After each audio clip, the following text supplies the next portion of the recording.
तीज त्योहार बावड़ी ले डूबी गणगौर राम राम। ये कहावत हमें बताती है कि हमारे त्योहारों की शुरुआत तीज से होती है और समापन गणगौर से होता है। यानी हम अपने त्योहारों की शुरुआत भी पूरे उत्साह और उमंग के साथ करते हैं और अंत भी पूरी श्रद्धा और भक्ति के साथ करते हैं।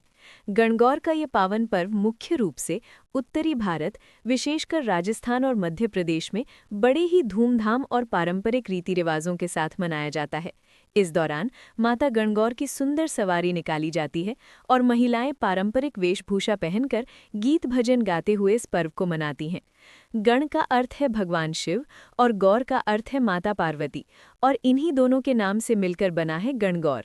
ये व्रत 16 या 18 दिनों तक चलता है, जैसा कि तिथि के अनुसार पड़ता है।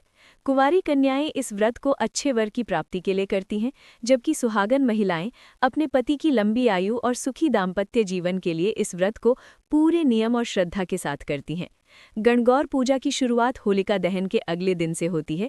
सबसे पहले पूजा के लिए एक साफ और पवित्र स्थान चुना जाता है और उस स्थान को गंगा जल से शुद्ध किया जाता है। इसके बाद एक चौकी रखकर उस पर लाल कपड़ा बिछाया जाता है और दीवार पर मांडना बनाया जाता है या पान के पत्तों से सजावट की जाती है। इसके बाद पूजा स्थान पर थोड़ी जगह छोड़कर 16 कुमकुम, 16 काजल और 16 मेहंदी की टिकिया लगाने के लिए स्थान तैयार किया जाता है। होलिका दहन की राख को लाकर उसमें थोड़ी मिट्टी मिलाकर 8 राख की पिंडियां और 8 गोबर की पिंडियां बनाई जाती हैं और उन्हें दूब के आसन पर स्थापित किया जाता है। शीतला सप्तमी या शीतलाष्टमी के दिन गणगौर माता की छोटी छोटी मिट्टी की मूर्तियां लाकर उनका सुंदर श्रृंगार किया जाता है और उनकी पूजा शीतलाष्टमी से लेकर चैत्र शुक्ल तृतीया तक विधि विधान से की जाती है, जिसके बाद उनका विसर्जन किया जाता है। पूजा की सामग्री में घी का दीपक, कुमकुम, मेहंदी, काजल, जल से भरा कलश, मौली, चावल और पुष्प शामिल होते हैं। सुहाग जल बनाने के लिए पानी में हल्दी की गांठ, चांदी की अंगूठी, सुपारी, चांदी का सिक्का और कौड़ी डाली जाती है और उसमें थोड़ा दही मिलाकर सुहाग रस तैयार किया जाता है। कलश में आम के पत्ते डाले जाते हैं और यदि आम के पत्ते उपलब्ध ना हो तो अशोक के पत्तों का भी उपयोग किया जा सकता है। गणगौर माता को भोग में पूरी, सीरा, खीर पूरी और विभिन्न प्रकार के फल अर्पित किए जाते हैं, जिनमें तले हुए और उबले हुए फल भी शामिल होते हैं। पूजा विधि में सबसे पहले भगवान गणेश की पूजा की जाती है। इसके बाद गणगौर माता को तिलक लगाया जाता है, चावल चढ़ाए जाते हैं और पुष्प अर्पित किए जाते हैं। फिर माता को मेहंदी, काजल और सुहाग की वस्तुएं अर्पित की जाती हैं और तैयार किए गए प्रसाद का भोग लगाया जाता है।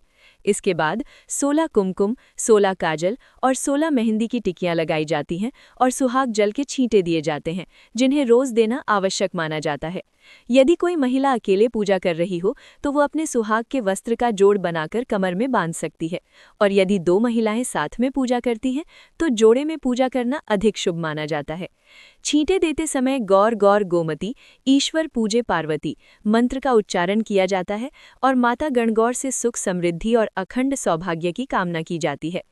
पूजा के दौरान कुछ विशेष बातों का ध्यान रखना बहुत जरूरी होता है, जैसे कि सुहाग जल को रोज बदलना चाहिए, पूजा को नियमित रूप से करना चाहिए और दीपक को हमेशा प्रज्वलित रखना चाहिए। श्रद्धा और नियम का पालन इस पूजा का सबसे महत्वपूर्ण भाग माना जाता है। पूजा के बाद चढ़ाए गए जल को अपने चूड़े और आभूषणों पर लगाया जाता है, जिसे सुहाग की रक्षा और समृद्धि का प्रतीक माना जाता है। गणगौर का ये पर्व प्रेम, आस्था, समर्पण और वैवाहिक जीवन की सुख समृद्धि का प्रतीक है। आशा है कि ये पूरी जानकारी आपको पसंद आई होगी। ऐसी ही धार्मिक और उपयोगी जानकारी के लिए हमारे चैनल को जरूर सब्सक्राइब करें। ईश्वर गणगौर जी की कृपा आप सभी पर बनी रहे। राम राम।